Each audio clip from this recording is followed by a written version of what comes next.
Today I'm going to show you how to make a simple, delicious Maizena, which is a cream of cornstarch, which I have been getting some requests to make. So I'm going to show you pasito a pasito. So this is what happens when I try to make a video. My daughter decides that she wants an icy. Pasa, pasa. Dios mío. So first we're going to need a pot. To our pot, we're going to add 1 cup of milk. The secret to having no lumps in your Maizena is to add everything to the cold milk and then we'll cook it on the stove. Now to our milk, we're going to add 2 tablespoons of cornstarch.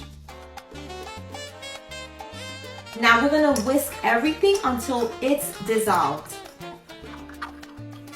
Now we're going to add a little bit of cinnamon, like a teaspoon.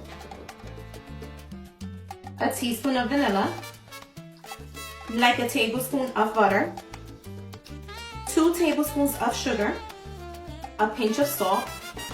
Now we're going to start cooking it. We're going to whisk it over medium-high heat. Let's go. Now we're going to continue whisking until it gets nice, creamy, and thick. Do not stop, please. This is the consistency that you want.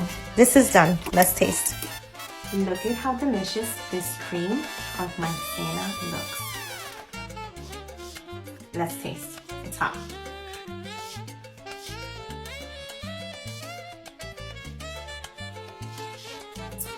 Qué ricura.